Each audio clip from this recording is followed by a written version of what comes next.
ხასაია დააკავეს შინაგან საქმეთა სამინისტრო მას ჯანმრთელობის განზრახ მსუბუქ დაზიანებას ედავება მუხლის 3 წლამდე პატიმრობას ითვალისწინებს. კოალიცია ცვლილებისთვის წევრის დაპატიმრების მიზეზი სავარაუდოდ მის სახლთან ერთი თვის წინ მომხდარ შელაპარაკებას უკავშირდება. ადვოკატის თქმით, ხასაიას ამ კონფლიქტთან კავშირი არ ჰქონია.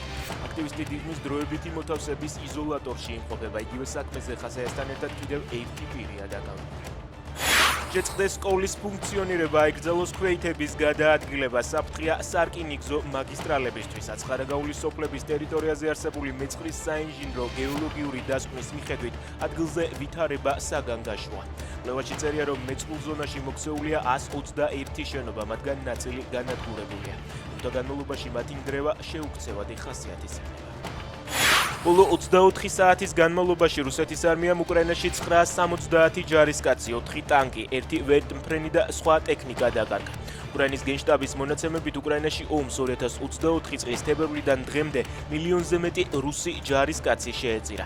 განადგურებულია 10,000-ობით საბრძოლო ტექნიკა. ოკუპანტების თავდასხმის გამო სუმის ოლქში 4-სულიანი ოჯახის 4-ვე წევრი დაიღუპა. ადგილობრივი მთავრობის ცნობით მაშველებმა ერთ-ერთი საცხოვრებლის ნანგრევებიდან ცოლ-ქმარი და 4 და 6 წლის ბავშვები ამოიყვანეს.